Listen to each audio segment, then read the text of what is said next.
Subscribe now and press the bell icon. Never miss an update.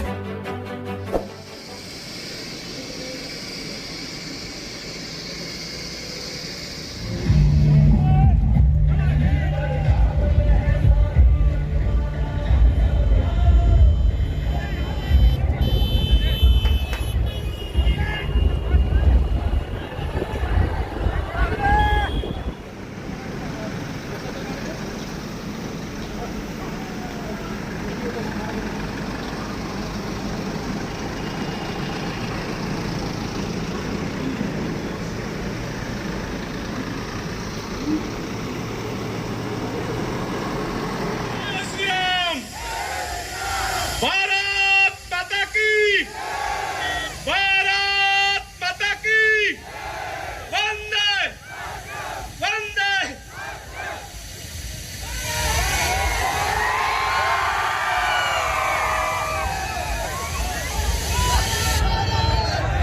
ભારતવર્ષના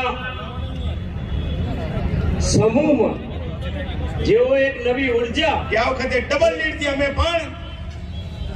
અમે અમદાવાદ વિધાનસભા જીતવાના છે। प्रधानमंत्री मोदी जी के नेतृत्व में काशी विश्वनाथ धाम भव्य रूप ले चुका है। उज्जैन में आप जाएंगे, महाकाल का महालोक भव्य रूप प्राप्त कर रहा है। और उत्तराखंड में आप जाइए, केदारपुरी और बद्रीनाथ धाम एक नए स्वरूप में दुनिया के सामने प्रतिष्ठित हो रहा है।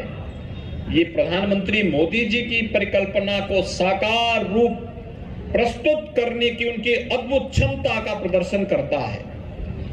और भाइयों बहनों, यही नहीं, कांग्रेस ने आतंकवाद दिया था कश्मीर में धारा 370 लगा करके, और प्रधानमंत्री मोदी जी और गृह मंत्री अमित शाह जी ने धारा 370 को सदैव के लिए समाप्त करके आतंकवाद की ताबूत पर अंतिम कील ठोकने का काम भी पास आए हो कहने के लिए। मुझे एक बात बताइए, क्या कांग्रेस कश्मीर से धारा 370 हटाती?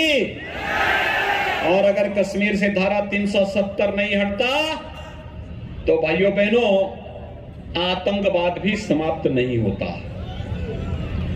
आतंकवाद समाप्त नहीं होता तो दंगे भी समाप्त नहीं होते, कर्फ्यू लगा रहता, विकास बाधित होता, बहन बेटियां सुरक्षित होती, व्यापारियों का व्यापार प्रभावित होता, कोई नया निवेश नहीं होता, तो नौजवानों को रोजगार नहीं मिलता, नौजवानों को नौकरी और रोजगार नहीं मिलता, तो ये पलायन करते, और इसी को पलायन को कहते हैं ब्रेन ड्रेन।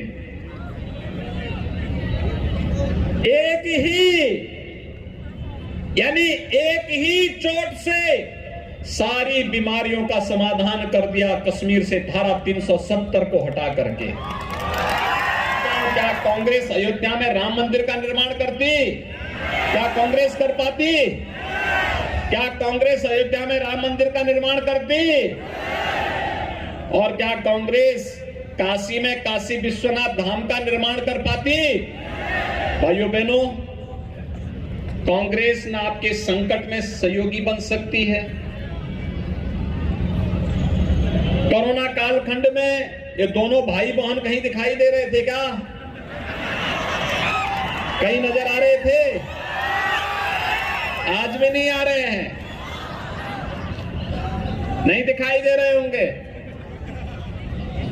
आपने देखा होगा, भारत जोड़ो आंदोलन चला रहे हैं, भारत जोड़ो यात्रा चला रहे हैं, लेकिन भारत जोड़ो कैसे चला पा रहे हैं देख रहे होंगे। उनके मंच पर राष्ट्रगान के लिए खड़े होते हैं और पता लगता है कि फिल्मी गाना बजने लगता है। दुनिया के सबसे लोकप्रिय नेता, भारत के यशस्वी प्रधानमंत्री श्री नरेंद्र भाई मोदी जी भी गुजरात की धरती की माटी की देन है। भाइयों बहनों, वैश्विक मंच पर आज भारत दुनिया की सबसे बड़ी अर्थव्यवस्था के रूप में स्थापित हो रहा है। हम सब जानते हैं यह देश वर्तमान में अपनी आजादी का अमृत महोत्सव मना रहा है। और इससे बड़ा सौभाग्य क्या हो सकता है कि जब देश आजादी का अमृत महोत्सव मना रहा है, उन स्थितियों में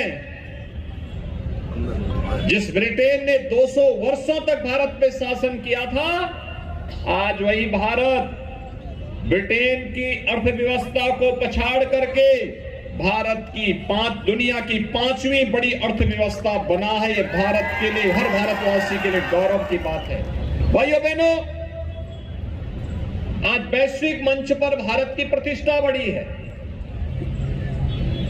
दुनिया के 20 बड़े देश जिन्हें G20 के नाम पर संबोधित किया जाता है, जिनका दुनिया के 80% संसाधनों पर अधिकार है, वे 20 बड़े देश आज प्रधानमंत्री मोदी जी के नेतृत्व में भारत अगले 1 वर्ष तक उस G20 के देशों का नेतृत्व करेगा। आजादी के अमृत महोत्सव पर इससे बड़ा सौभाग्य और क्या हो सकता है। आज गुजरात में दंगे और कर्फ्यू नहीं लगते। ये दंगा और कर्फ्यू कांग्रेस ने दिया था,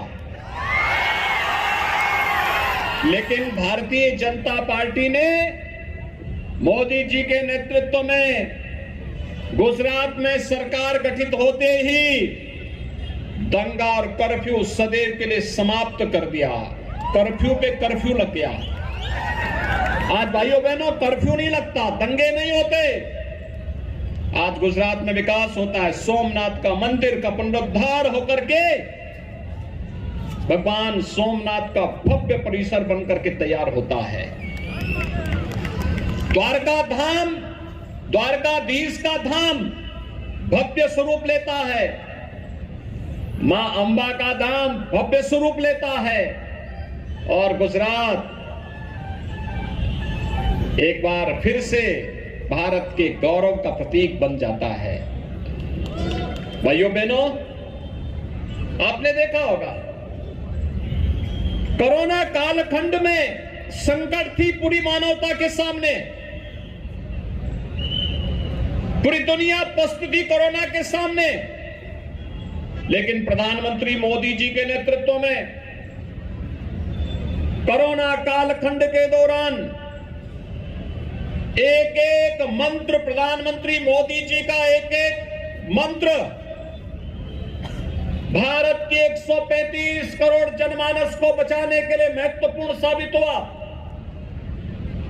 उन्होंने एक एक मंत्र दिया, जान है जहान है। जीवन और जीविका को बचाने के लिए जहां बीमार वहीं उपचार का मंत्र दिया, और फ्री में टेस्ट, फ्री में उपचार, फ्री में वैक्सीन और फ्री में हर गरीब को राशन की सुविधा का लाभ भी तो प्रधानमंत्री मोदी जी ने दिया।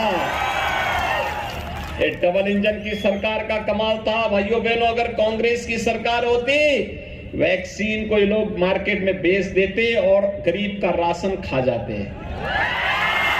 किसी गरीब को राशन नहीं मिलता, किसी को फ्री में वैक्सीन नहीं मिलता अगर कांग्रेस होती तो। लेकिन मोदी जी ने एक एक व्यक्ति के जीवन की रक्षा की। एक और कोरोना जैसी महामारी का सामना किया, दूसरी ओर 500 वर्षों का इंतजार समाप्त हुआ। अयोध्या में राम मंदिर का निर्माण का कार्य भव्य रूप में आगे बढ़ चुका है। भव्य रूप में अयोध्या में भगवान राम का मंदिर बन रहा है। 2023 के अंत में जब भगवान राम का भव्य मंदिर बनेगा और रामलला अपने भव्य मंदिर में विराजमान होंगे, तो अयोध्या में भगवान राम का भव्य मंदिर भारत के गौरव का प्रतीक राष्ट्र मंदिर के रूप में प्रतिष्ठित होगा। हर भारतवासी को गौरव की अनुभूति करनी चाहिए। આજે મહેમદાવાદમાં જંગી સભા યોગીજીએ યોજી છે, કેવું સમર્થન?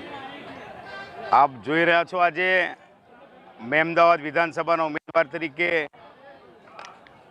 મને વિશેષ આશીર્વાદ આપવા હિન્દુ હૃદય સમ્રાટ ઉત્તર પ્રદેશના મુખ્યમંત્રી શ્રી યોગી આદિત્યનાથજી જંગી સભાને સંબોધી. આપ જોઈ રહ્યા છો એમ 10,000થી વધુ જનમેદનીનો આ સભા સંબોધન થયું છે. ડબલ એન્જિન સરકારે અને આદરણીય મોદી સાહેબે જે સંકલ્પ કર્યો છે આ વખતે તમામ રેકોર્ડો બ્રેક થવાના છે. એવી રીતે મારા મજબૂત મેમદાવાદમાં મજબૂતીથી ફરીવાર ડબલથી ઉપર લીડથી આ મેમદાવાદ વિધાનસભા અમે જીતીશું. આખી ટીમનો એવો સંકલ્પ છે અને આજે વિશેષ યોગીજીના આશીર્વાદ મળ્યા છે. હું ચોક્કસ આમ આદમી પાર્ટી પણ આ વખતે મેદાનમાં છે, શું કહેશો? આમ આદમી પાર્ટી જેવું અહીંના લોકોને કંઈ ખબર નથી, અને કંઈ છે જ નહીં, મેદાનમાં જ નથી. જે જુવાનસિંહને ટિકિટ આપવામાં આવી છે એ પણ એ બધા વિષયો એ અન્ય પાર્ટી છે.